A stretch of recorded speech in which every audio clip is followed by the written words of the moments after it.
Welcome. I'm Ambika Devi. Tarot has been with me since I was 7 years old. It came to me as a gift from my mother.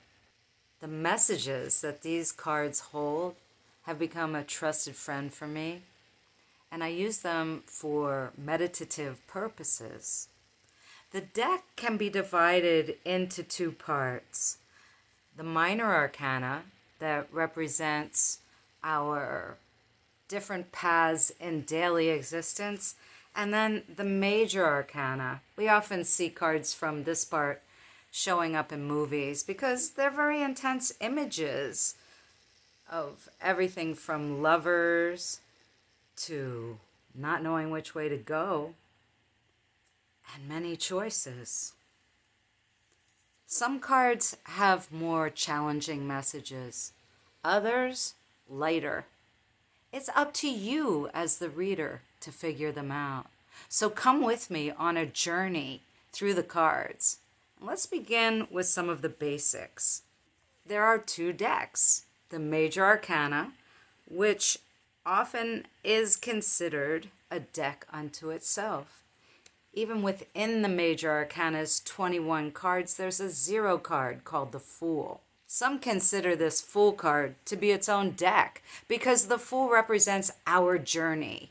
It's the every person, every being journey through life. And then there are four suits in the Minor Arcana, just like there are with playing cards. And each is associated with a direction and an element. The East, new beginnings, is symbolized in the suit of swords. This is air, new beginnings, things that fly. Coming around to the South, the heat, the fire, the flame is represented in the suit of wands. Some call those staves. Water, letting go, feelings, love are held in the suit of cups, water, and earth, stillness, meditation, the physical trappings of our world in the suit of pentacles. Now let's visit with each of the Major Arcana cards and watch as they take us on a journey. The zero card in the Major Arcana is the Fool card. He symbolizes our stepping off into the void, trusting what we don't really understand, and moving forward. He can also represent not having a clue about what we're doing. Next, we find the One, the Magician. He stands pointing at the heavens and down at the earth as a conduit for as above, so below. On his table are the four tools of the four suits and the four elements. He shows incredible, magical potential and trusting your intuition. The Two, the High Priestess, sitting on a throne that is very similar to a river with the moon crown. Behind her, bursting pomegranates. She shows our potential in harmonizing the current situations. 3, the Empress, caring for her people, caring for all she is the ruler of, not needing necessarily anyone else. With the love of a mother. 4, the Emperor, forceful and powerful like the planet Mars and the sign Aries, a ruler in charge more than a king. 5, the Hierophant. He sets the law. So when the Hierophant shows up for you, it's time to create a new set of rules, a manifesto. 6, the Lovers. This isn't always about physical love or relationship. The Lovers can show a nice, healthy relationship to whatever our question is. Notice how the Divine Feminine is looking up and the Divine Masculine looking at her.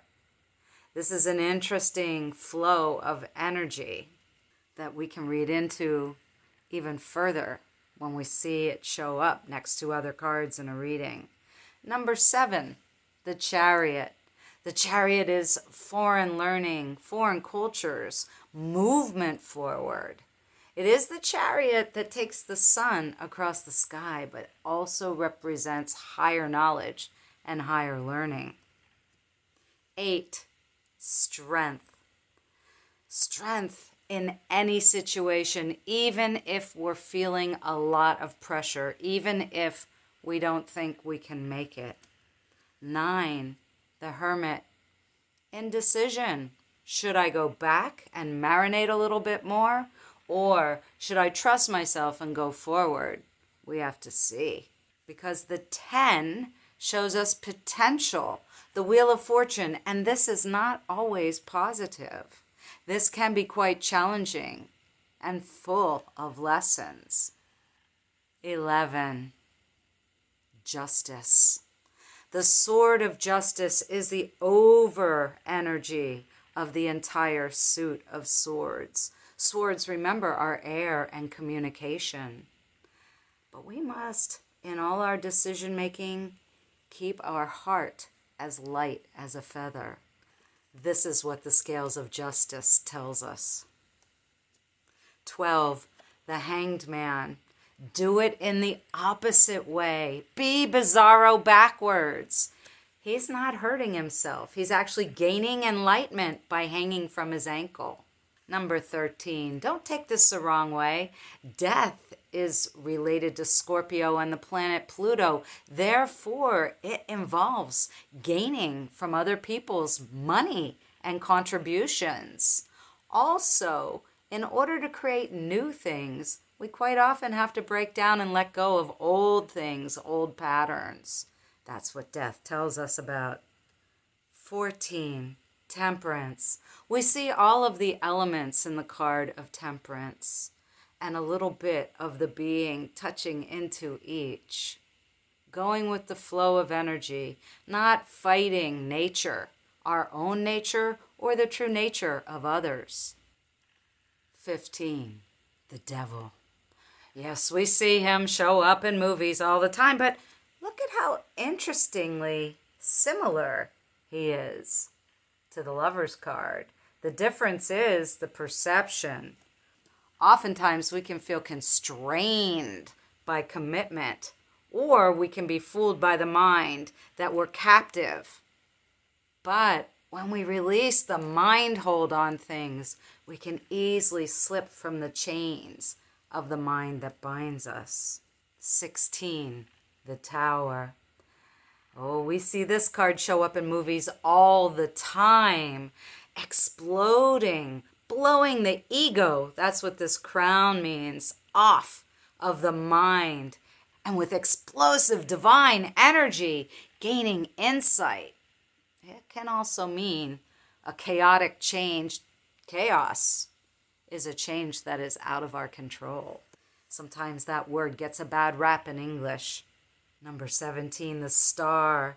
She's similar to the images we see for the sign of Aquarius, isn't she? And she's pouring water, just like Aquarius, a need to give the depth of emotions forward, not holding them back anymore. Speaking of emotions, number 18, the Moon. A period of time passing, moods changing, the psyche and dreams. A necessary gateway we must go through in order to reach our destination. 19, the Sun. With the inner child laughing and smiling, feeling free, being carried forth. Light from within. Receiving light. Projecting light. Being lighthearted. Number 20, Judgment. Awakening. This is the angel Gabriel blowing his horn, waking up the dead. But this can mean the parts of you that you have left dormant or maybe forgotten. 21, the World. A door that closes and a new door that opens, a hindsight window that we're happy when we look back and see that we've been through that experience because it taught us so much. This is just a little bit about each of the major arcana cards. There's so much more information between the numerology, the astrology, and the imagery. There are so many decks out there. I have over 50. But the favorite of mine is still the Rider-Waite style of imagery. It's classic. This deck that I've been sharing with you is one of the Rider-Waite style decks. It's called the Radiant Waite and has a lot of bright colors. I really enjoy it. A great way to begin to familiarize yourself with the deck is to just choose one card per day. Don't try and do an entire spread. You'll overwhelm yourself. But instead, just one card. And then how about journaling just a little bit about it and how it makes you feel? Some of the cards have a reputation of being harsh. But we have to remember, just like with a coin that has two sides, there's also a neutral territory around the edge. Can you see through the card? Ask yourself where your eye goes in the imagery.